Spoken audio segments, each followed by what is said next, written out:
हमारे बच्चों को ये कैसा इतिहास पढ़ाया जा रहा है? भगवान महावीर दिगंबर पंथ के हैं और भगवान पार्श्वनाथ श्वेतांबरों के हैं। इसका मतलब भगवान महावीर श्वेतांबर संप्रदाय के आराध्य नहीं है और भगवान पार्श्वनाथ दिगंबर संप्रदाय के आराध्य नहीं है। लेकिन दिगंबर और श्वेतांबर का ये भेद किसने किया? बच्चों को ये क्यों पढ़ाया जा रहा है? क्या हमारे ग्रंथों में भी भगवान महावीर को दिगंबरों के भगवान और भगवान पार्श्वनाथ को श्वेतांबरों के भगवान बताया गया है? हमारी पाठ्य पुस्तकों में जैन धर्म के बारे में और क्या क्या अनाप शनाप पढ़ाया जा रहा है? और स्कूल की बुक्स में इतनी सारी त्रुटियों का मुख्य कारण क्या है? सभी प्रश्नों के उत्तर आपको इस वीडियो में मिलेंगे, इसलिए पूरा जानने के लिए वीडियो को अंत तक देखते रहें। तो चलिए वीडियो में आगे बढ़ते हैं।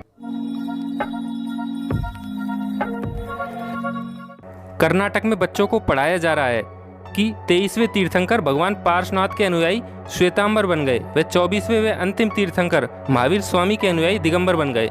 श्वेतांबर भगवान पार्श्वनाथ की आराधना करते हैं और दिगंबर भगवान महावीर की आराधना करते हैं। देखिए छठी कक्षा की सोशल स्टडीज की बुक में क्या लिखा है। The followers of Parshvanath who used to wear white cloth became Shvetambar. The followers of Mahavir who used to wear no clothes became Digambar. Karnataka के शिक्षा विभाग को बता दें कि ऐसा बिल्कुल नहीं है। आज के समय में श्वेतांबर व दिगंबर दोनों भगवान महावीर व भगवान पार्श्वनाथ की आराधना करते हैं। कर्नाटक में ही नहीं, कई जगह जैन इतिहास को तोड़ मरोड़ कर पेश किया जाता है। उसे बताने से पहले मैं आपको जैन ग्रंथों में क्या लिखा है उसे संक्षिप्त रूप में बताता हूँ। मेरे साथ बने रहिए। उत्तराध्ययन सूत्र, जिसमें भगवान महावीर की अंतिम देशना संकलित है, उसी उत्तराध्ययन सूत्र के 23वें पाठ में लिखा है कि भगवान महावीर के संघ में श्वेतांबर व दिगंबर दोनों प्रकार के साधु थे, जिनमें से श्वेतांबर साधु वे थे जो पूर्व काल में भगवान पार्श्वनाथ को अपना आराध्य मानते थे।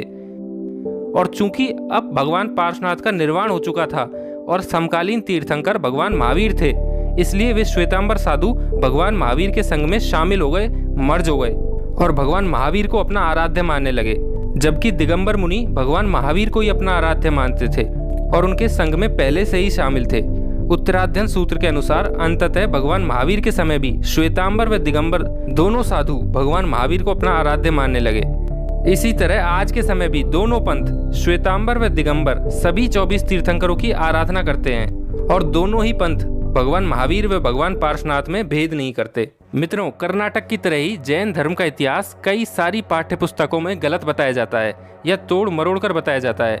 कई स्थान पर तो भगवान महावीर स्वामी को जैन धर्म का संस्थापक बताया गया है, जबकि जैन धर्म व इसकी परंपराएं अनादि अनंत हैं। ये परंपरा तो अनादि काल से चली आ रही है और ऐसे ही चलती रहेगी। लेकिन हमारी बुक्स में ऐसी गलतियां होती क्यों हैं? ऐसी त्रुटियों का मुख्य कारण है कि पाठ्य पुस्तकों के लेखक और निर्माता जैन धर्म के बारे में इतिहासकारों से जानकारी लेते हैं, जबकि ऐसे धार्मिक विषयों के बारे में यदि किसी पूज्य साधु से जानकारी ले ली जाए या श्रावक से ही जानकारी ले ली जाए तो कभी ऐसी त्रुटियां होंगी ही नहीं।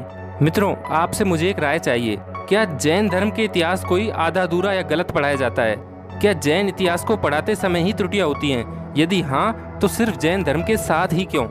पहले जिनके इतिहास में थोड़ी बहुत त्रुटि थी वो अब सही कर दी गई हैं, लेकिन जैन इतिहास कई जगह अब तक गलत ही पढ़ाया जा रहा है। हमारी संख्या इतनी कम है, ऐसा तो नहीं कि इस फैक्टर के कारण ही हम पर कोई ध्यान नहीं दे रहा हो कि इनका वोट बैंक तो है नहीं, इनके कहने से क्या ही फर्क पड़ेगा। आज के आधुनिक समय में किसी धर्म के बेसिक्स ही गलत पढ़ाए जा रहे हैं, इसका क्या कारण है?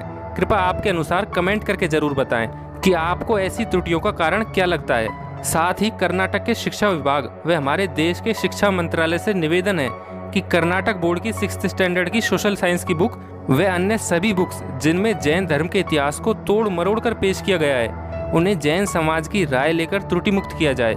मित्रों, यदि ये वीडियो आपको सराहनीय प्रयास लगा तो इसे लाइक करके अपने व्हाट्सएप व फेसबुक ग्रुप्स में शेयर करें ताकि जल्द से जल्द ये निवेदन शिक्षा विभाग तक पहुँचे। धन्यवाद।